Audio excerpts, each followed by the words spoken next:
From We First and Goal 17 Media, welcome to Lead with We. I'm Simon Mannering, and today I'm speaking with author, activist, and entrepreneur Paul Hawken.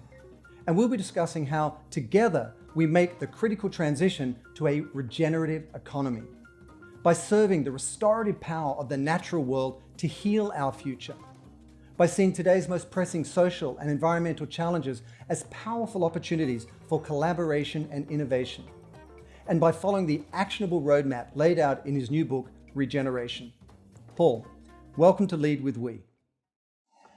Thank you so much. I love the term. I love it. I can't even tell you how much it means to me, because when I did Drawdown and also Regeneration and worked with, big community of researchers and scholars and advisors, I said, this is we talking to we, as opposed to, sage on the stage talking, and I know you don't listen up. It's the other way around, which is we're community. We know a lot together. We love to work together. Let's share together.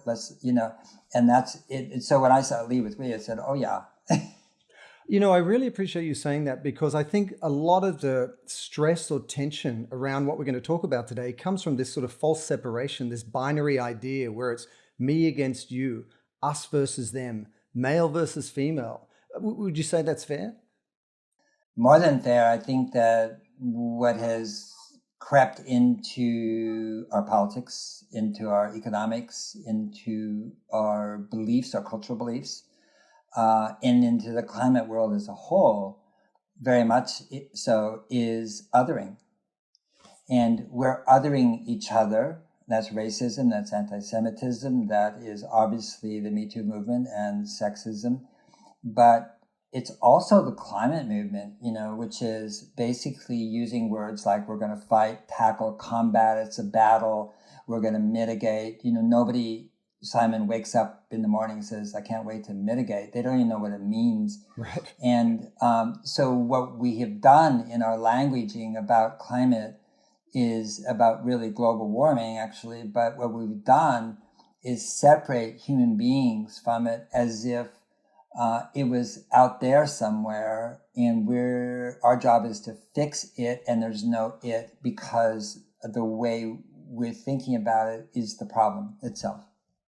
It's absolutely true. I mean, this idea that we're somehow separate from each other and separate from the natural world is a fiction that I don't know how we manifested and maintained for so long.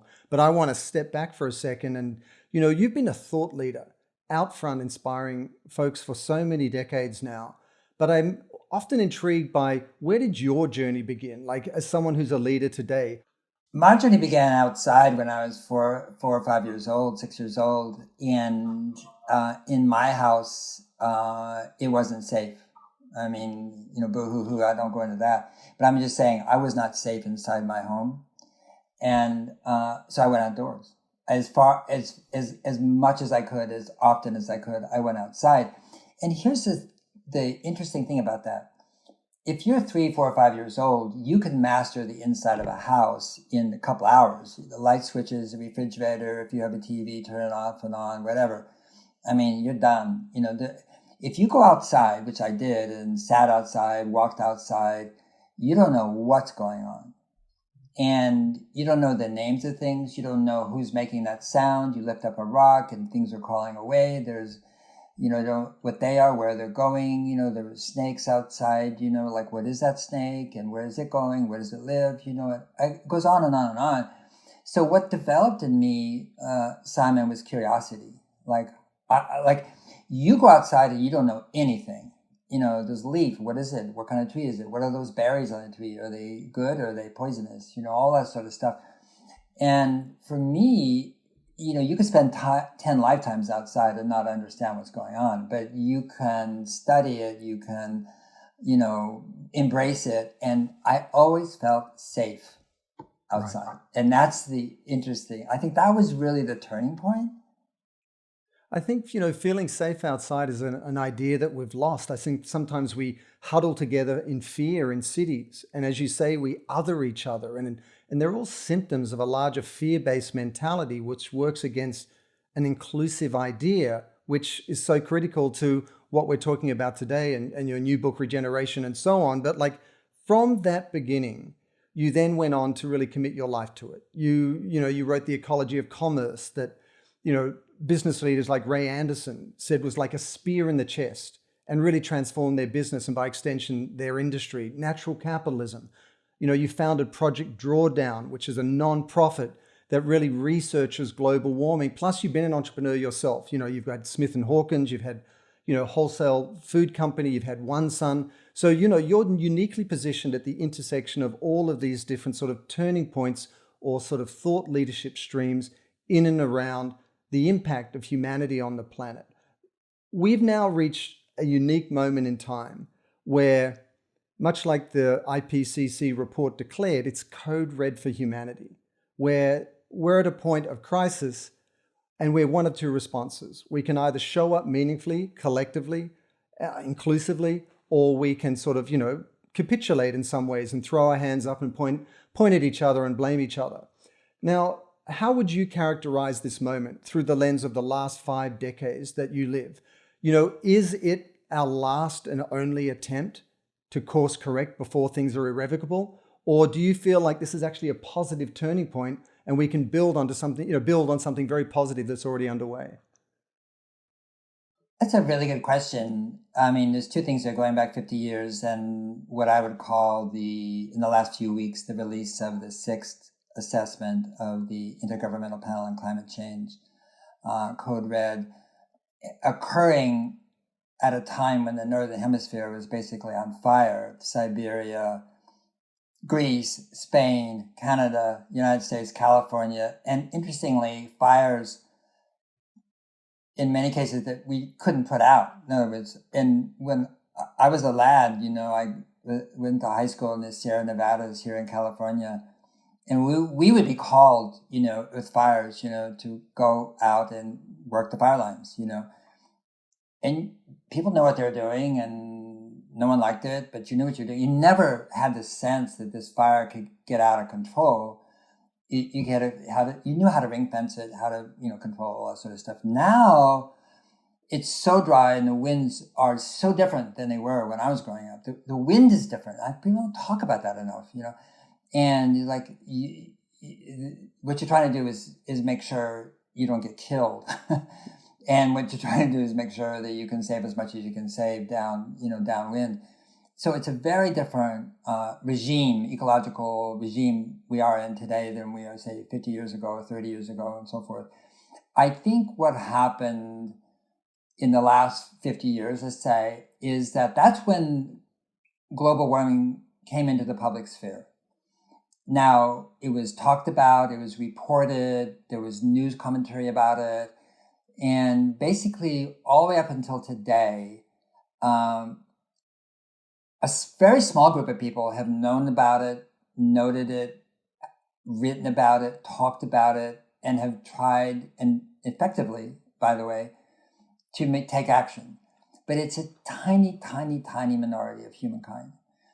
And right now, after 50 years of being in the public sphere, global warming that is, and the dangers that were predicted then and 10 years ago, 20 years ago, 30 years ago, the predictions were not only right, but things are happening sooner than those predictions, not later.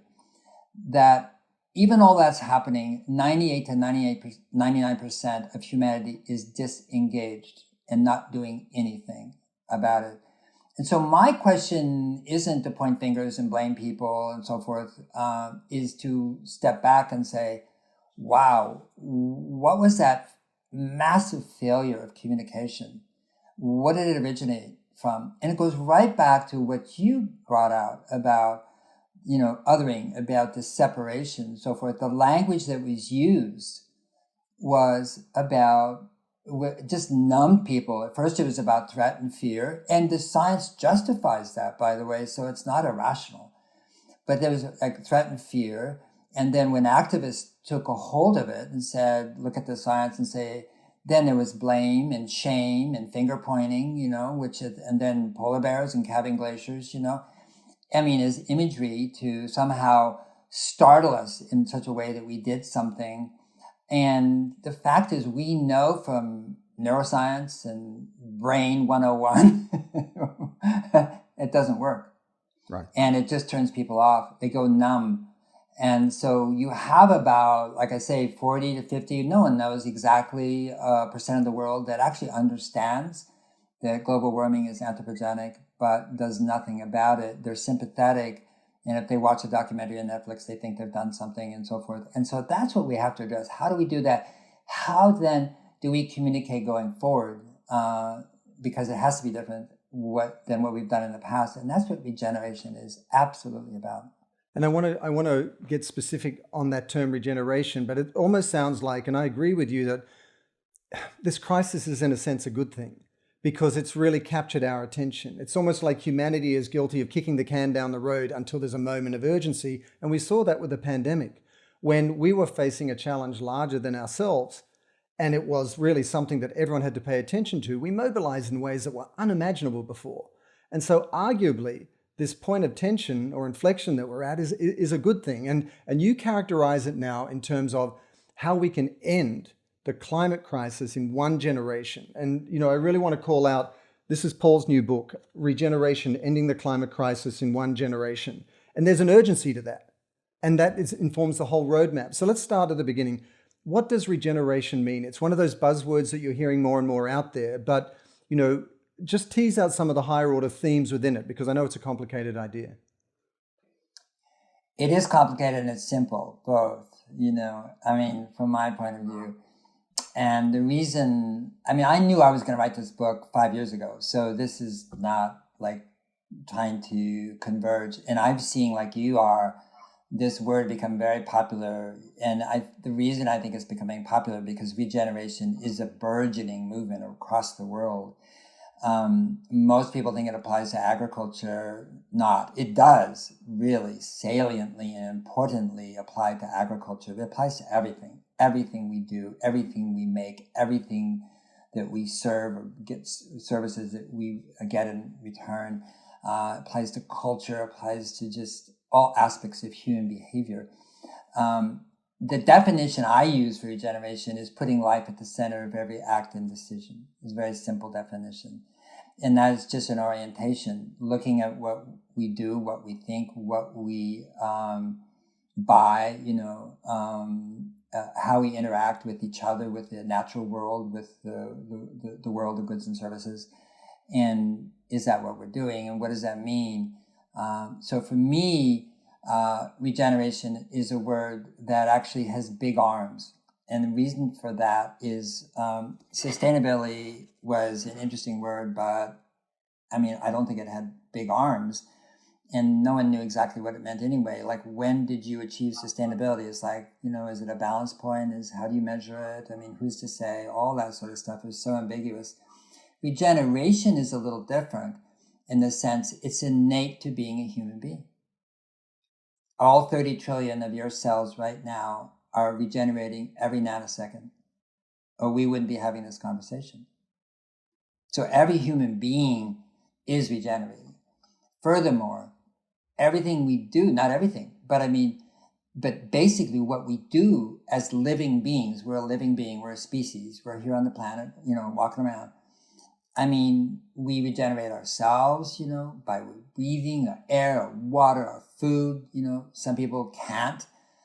We do it with our children, we do it with our pets, we do it with our garden, we do it in how we care for others, we do it in our synagogue, our church, our temple. We're always doing that. We don't use that term.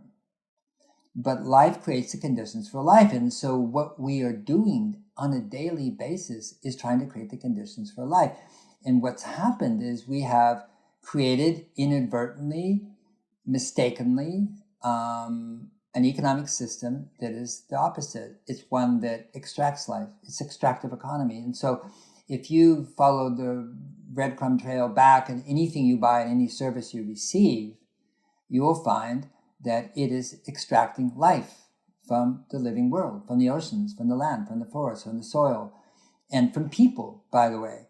And so what we're looking at is basically an economy that is not about stealing the future. When you take life, you are degenerating. That's what degeneration is, And so we're stealing the future from our children and their children and generations to come. And so this, I think, this is an inflection point. This is the point where we go, got it. Whoa, let's do a 180. And we can have a prosperous economy with a GDP that's about healing the future instead of stealing it. Before I shift to the positive focus of your plan in regeneration, I want to kind of honor the cynics with one more question, which is, I see certain forces working against this shift, whether it's legacy industries like energy and so on, where a few well-organized players can outcompete with a lot of disparate nonprofits and social enterprises and well-intended companies. I see a large majority of people in the global south, shall we say, where they want their day at the banquet table of capitalism. They want their consumer goods. They want their cars, their flat screens, God knows what. And then there are the vast majority who live on under $10 a day, for whom fixing the world is a luxury they can't even entertain. They're just trying to survive or get clean water. So, at the risk of oversimplifying just those three forces, how do we overcome the inertia of that? Some of it will be very sort of proactive and intentional on the part of legacy brands. Some of it will just be distraction by survival in the case of others. How do we work against that? How do we compete with that? Well, it's an interesting question in terms of its pronoun, because you use we, and actually we can also be a burden. In other words, how do we, basically address, perfidy, corruption, venality. And when I finished the book Regeneration, I hired a decolonization editor, because in our language, if you're white, and especially if you're a white male, you will say things with great intention, good intention. And you won't realize that from the point of view of a brown, black, or indigenous person, they're looking and going, really? Because embedded and stitched into those sentences, paragraphs, or words is privilege, and settler mentality, and colonist mentality, and dominant mentality, and so forth. We don't see it, we're born into it, okay? And so it was so interesting. And then, so he did that. Kyle White, University of Michigan, citizen Potawatomi, Native American. And on the very first page, I used that editorial we, we are facing, the greatest crisis civilization has ever, blah, blah, blah, blah, blah. Okay, we. And he circled it and he put it in the margin notes. He said, who is we? Good question. Good question. You don't speak for me. You don't speak for my culture. And so speak for sure, but don't we us in this. So, it runs counter to what you're saying, but I don't think so. What you're saying is about community. Soil is a community. So you don't put poison on it. If you want healthy plants, you have healthy soil. You don't put poison in it, whether pesticides or herbicides or anything else. And so the same thing, until we talk about these forces, the inertia, the word you used, of these things, we really have to step back and understand that basically all solutions are regional or local, in a sense. And we as individuals, in terms of agency, we can also influence. We can influence. And one of the wonderful things that's happened, 350.org was started by Bill McKibben, really was responsible more than any other organization for stopping the Keystone pipeline for the tar sands oil to the Gulf of Mexico. Yeah, the refineries there. And then James Hamming, who is one of the co-leaders now and so forth, has started a campaign which is so elegant, which is he's going after the creatives who are doing the basically greenwashing ads for the fossil fuel companies.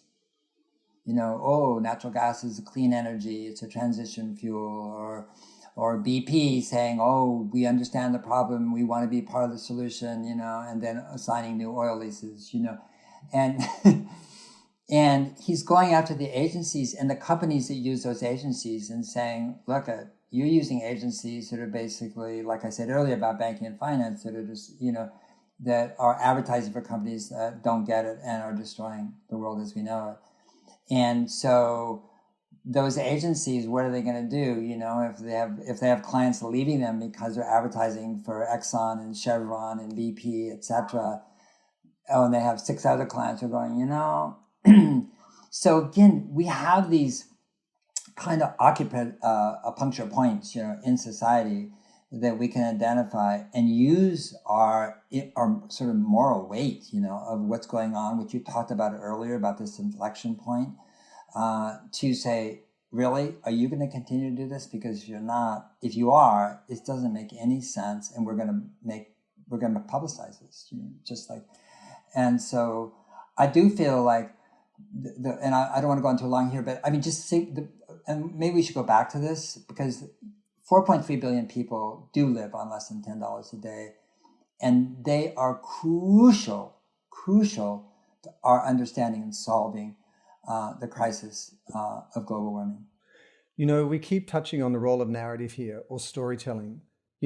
All the meaning that's implicit within certain language we've used, and how we need to use new language or reframe that language to make us work together in new ways. And I think one of the big missing puzzles in all of this, we've got the stakes, we've got an existential crisis, we've got the stakeholders, even the investor class arguably at the table now. But I think what is so powerful about the book Regeneration that you put together and the expansive plan you laid out is it's a new narrative for business, the private sector, but even more broadly, the ecosystems, equity across the board. When you think about this, like, how would you characterize the narrative that a CEO, that its necessary marketers need to lead, that any organization on behalf of all its stakeholders need to lean into right now? How would you characterize that narrative, that story, so that you can engage the hearts and minds, so that you can leverage the power of storytelling? We're all still human beings sitting around campfires telling stories. So what must that story be like to really overcome a lot of those things you just pointed to? I think there's CEOs of some of the largest, I know there are, of some of the very, very largest companies in the world who are asking that same question. And the reason they're asking the question, Simon, is because I think pretty much up until now, sustainability or ESG was really about renewing your social license. In other words, values change and perceptions change, and what consumers think is acceptable or unacceptable keeps changing, and you keep renewing your license, say, oh, we don't do this anymore. Oh, we don't, we're doing this, or we're committing, to net zero by 2050. How are we going to get there? We have no idea, but we're committing. But I have met these CEOs, and they are of the largest companies. And the difference today is that they get it. I don't mean they get it intellectually. I think they do. They get it emotionally. They get it as fathers, as uncles, as brothers, as sisters, as community members, as members of churches, synagogues, temples. I mean, you see it in their eyes. It's completely different. And then they're like, it's an oh my gosh moment, and it's like, whoa. And here I am at the helm of one of the biggest companies in the world that, arguably serves people with what they need. It could be food, it could be other things and so forth. I mean, what do we do? I think it's really powerful what you're saying. And I think the pandemic was a sort of like, just a dramatic dry run in the sense that when we saw the people we care about most in our lives directly affected, we snapped out of what little bubble we weren't even aware that we were in. And we sort of leaned into our role within the community because our community was thrown front and center in front of our eyes. And I think we need to embrace community to then reawaken our role within that community. And I know you've led this incredible work inside, the world's largest companies like Walmart, Nestle, and so on. Not specific to them, but more broadly. What would you say the biggest obstacles are in business for large legacy industries that really shape people's lives all around the world? What are the biggest obstacles in the way? And what are the key steps through your line of sight over decades now, are the key steps that make all the difference in their transformation? Well, I mean, the biggest obstacle always is Wall Street, that is stock valuation. In other words, if the valuation of the company doesn't go up, the CEO's failed. So growth is the biggest obstacle. And growth itself, is just a question of what's growing, not growth itself. We arguably, once we stop growing physically, in our 20s, 20, 19, 18, whatever, we hope we continue to grow, but we don't grow in size. We grow in depth and complexity and understanding and compassion. And, that is our hope, that as human beings, we never stop growing. And I think the same thing exists for the economy as a whole right now, which is what's going to grow and why, and is it growing in such a way that creates more life? And here I would go back to an essay that's in the book by Lila June, who's Dene, Navajo, and Cherokee. And she wrote an essay called The Forest is Farm, and recounted, the studies that showed that 3,000 years ago on the East Coast, First Nation peoples moved into forests, and the forest completely changed from what they were to new regimes, and the hickory nuts and butternuts and chestnuts and plants, the annuals and perennials and so forth. In other words, they changed these forests into farms, that is to say, food producing, silviculture. And so when the colonists and settlers came in, they just thought, oh my God, these forests are so well tended, they're so beautiful. This is like the virgin, Adam and Eve forest. No, it wasn't. These are forests that were co-created with human beings. And what's interesting about the essay is she talks about these people and First Nations and Indigenous people as a whole in a very interesting way. And that is that these are human beings acting as keystone species. Now, a keystone species is a species. It can be a bee, a hummingbird, it can be a wolf, it can be a beaver, What is common to those four very different, insects, and species? And that is that in their daily life, how they live their life in their region, in their ecosystem, creates more life for other life forms. That's and it's like amazing, and when you remove them, like the wolf from Yellowstone and other things, when you remove them, you see a collapse of ecosystems. So we know it's true both ways. So really what regeneration is about, well, why not all of us become a keystone species? Let's become a keystone species. So that how we live our life, it actually creates more life now and into the future. And then the question is, how do we do it? What does it mean? What does it mean in terms of materials? How do we relate to each other? What do we buy? How do we buy it? Do we really take the boreal forest and make cardboard boxes for Amazon? Is that a really good idea? Or how about plush toilet paper for Procter & Gamble out of virgin trees in the boreal forest, which is the largest stock of carbon on terrestrial systems in the world? It's like toilet paper? Not a really good idea. And so without, finger pointing and shaming, I'm just saying is like once you see that and understand that this can bring us back to life, and going back to the 4.3 billion people who are poor, again, is that when you look at the climate solutions, we look at what we know how to do right now and so forth. This creates tremendous benefits for people who future existential threat, they are worried about existential threat the moment they wake up in the morning in terms of food security, just security overall, education for their children, warmth, heat, housing, clothing, every day they wake up and they are basically in stress about those things. And so it's not like, oh, well, the wealthy, the privileged should help the poor. I don't mean that at all. The poor do not want to be, poverty does not want to be fixed. Poverty wants to fix itself. They have pride, they have dignity. And when you look at these solutions of regenerating life on Earth, it provides meaning to people and ways and the means for them to change their lives, improve their lives. and increase their sense, again, of purpose and dignity. And the one thing we know about the cause of depression, we can say, oh, it's this and this and this and this. You go right to the core of the cause of depression, which is, epidemic in the world, is lack of purpose.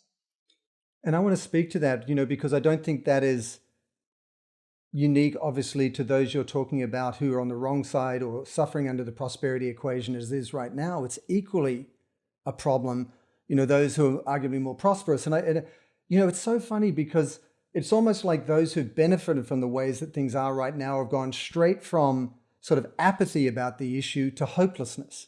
They skipped over embracing their own agency to drive change. So how do you correct for that? Like, before I talk about the frameworks and concrete actions that all of us can take, how do you engage? On the one hand, you've got a group of people who are almost arguably incapable, but they're desperate to self-determine and get out of the situation they're in. On the other, you've got a large number of people around the world that are prosperous and so on, but they seem like they're either waiting for somebody else, or they're pointing fingers, or they've given up hope already. How do you elevate those two from where they are right now? Well, we don't. What Regeneration tries to do is connect what is. And it's called action and connection. And what I don't think most people understand is that tremendous work is being done in this area. The purpose of Regeneration, the book is a neurotransmitter, really. And the last 8 pages is called Action and Connection. And that's a wormhole to the website. The real purpose of the book is the website. It's not the website there to serve the book. I don't want to cut down a lot of forests and sell a lot of books in the world. Everybody has to read the book. Actually, then go straight to the website if they want to get things done. When I did Drawdown, it had never been done before, the list of all the solutions that were extant in scaling. And if we continued to scale them at a certain rate, could we achieve Drawdown by 2050, which means could we reach that point in time where greenhouse gases peak and go down on a year-to-year basis? That was Drawdown. But that was what we could do book. And I knew Regeneration is what we can do for sure and how to do it. And that's what's missing. Name them. So the website is the world's biggest, largest list and network of climate solutions and how to get them done on all levels of agency. You're an individual, you're a school child, you're an institution, you're a university, you're a city, you're a company, you are a church group, you are a province, you're a governor, whatever it is, at all levels of agency. Who are the people who are just kicking butt out there and getting it done all over the world? How you can learn more, what to read, what podcasts to listen to. Who are the bad actors, which is like, come on, guys, stop this. You're, like I said, making plush toilet paper out of the boreal forest. Really? Whose idea was that? And so that really you can go there and then find out what lights you up. It could be something you know how to do already and don't feel effective. It could be something don't know at all. You're so curious about it. I want to learn about this. And there you are. You have everything you could possibly want to learn about it and to access. It's just links everywhere. We're not saying we know. We're saying we know, you're we, the big we do know so much. And our job in Regeneration is to open that up. And we have climate action systems. You can form learning pods. We work with Damon Gameau at 2040 in Australia in terms of regenerator networks where you can connect with people themselves. So what we're trying to create is something that is obvious, which is the way you heal a system is to connect more of it to itself. This is true about the immune system. We know this cold. We know it about ecosystems. The science is baked on that one, all right? We know it for social systems too, and economic systems and cultural systems and the earth system. So what Regeneration is about is trying to help the world connect to itself, connect more to itself. And as my wife said, after I said, okay, I'm doing another book, she said, really? I said, what's it about? I said, about how to get it done. She said, if you don't tell me how to get this done, I'm leaving you. And so I said, got it. And so that's the part, that's the real icing, that's the delivery, that's what we're trying to deliver to people. The book is about enthralling them into the beautiful complexity and interconnection of the world. It's like, wow, but okay, now you're there. Go over here to the website and you'll learn basically how to make a difference. I know Regeneration, your book, is incredibly optimistic. It lays out an actionable plan. But at the same time, I'd love you to sort of just share a final thought about, a caution that if we don't engage with this, what does it mean for our future? And what does it mean for companies, large or small, that may find themselves on the wrong side of history as these chickens come home to roost, shall we say? So, if you were to give people a little bit of a heads up about what's to come if they don't embrace or don't play a role, what would you say? Well, either way, one way to look at it is kind of gallows humor, but this is the warmest summer in the history of humankind, recorded history this summer. And this will be the coolest summer for the rest of your life. Wow. Okay. In other words, that is the inertial quality of global warming, and it's not a linear system. Okay. So we're dealing with that no matter what we do. It's locked in place. Let's get real. But we also know now, with the sixth assessment, by the way, but it was in there, but it was announced prior to it, that we used to be told and think, and the science showed us, that if we reached a point where greenhouse gases leveled off in the atmosphere, that warming would continue for decades and centuries ahead. That not only would it not abate, but it would increase, even though there were no more, the levels of greenhouse gases had peaked. Now we know, and they found out a fundamental error in their models, that actually as soon as they peak, that within a relatively short time, warming also peaks. And then as we draw down, that is sequester, bring carbon back home, that cooling begins. So now we have a goal that's reasonable in terms of time, in terms of 3 or 4 decades, And we have in our book that we can achieve 100% renewable energy by 2042, and it's fairly straightforward. And we don't think it's Panglossian or even optimistic, because the International Energy Agency, McKinsey, the World Bank, have predicted the growth of wind and solar and the rate at which costs would go down for 20 years, and they've been wrong every single year without exception. They've underestimated the rate of growth, and they've underestimated the rate in which costs will go down. And so we look at what's happened and use that as a way to project going forward. So there is good news here, and at the same time, there is not good news if we think somebody else will do it. No one's coming to save us. We have been around long enough to see that the large institutions are hidebound, and frankly, most governments are corrupt, overtly or subtly. Those are the people that go from the government to the conference of the parties and negotiate and all that sort of stuff. God bless them. I hope they make progress. We need help from wherever and whomever it can come. But going back to action, what we need to do is go do, act, do. And if you think you're small, then welcome to the world. Of course you're small. I mean, we always were. But we become big by what we do, what we embody, what we express, and who we are. And that is where action changes belief. Are you just Simon Mainwaring, or are you of the podcast? Look at your agency and look what it might do. Just even one person, like you said, when I wrote Ecology of Commerce, if only Ray Anderson had read the book, that book was an amazing success, just because of that. So we don't know as individuals the manifestation, the ultimate impact of what we do. What we do know is if we want to come to life, let's make a life that has meaning, okay? And you do that by addressing the offering that's in front of us, which is to regenerate life on earth. Paul, firstly, I want to thank you for devoting your life to this work.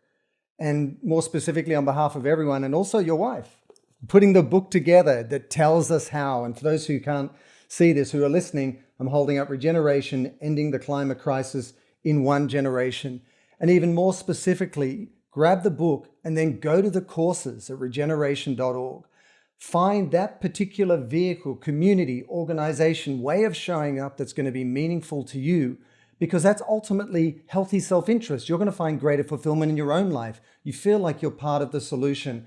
And I would encourage everyone and ask on a very personal level, please buy this book, please ingest it, but also buy it for everyone else that in your sphere of influence that has some sort of lever of power.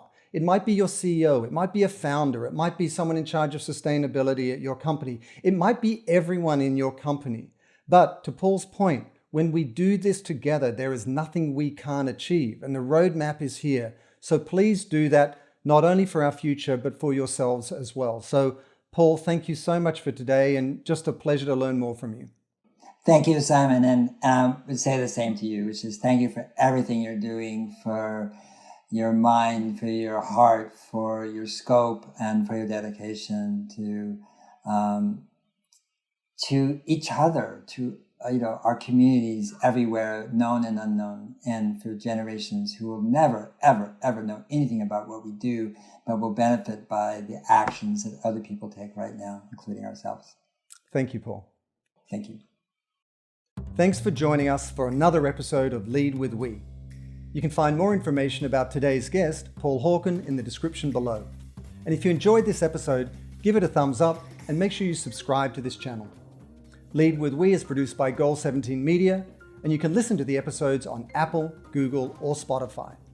And I'm excited to say that my new book, Lead with We, comes out November 9th and is available for pre-order on Google, Amazon, and Barnes & Noble. So do check it out.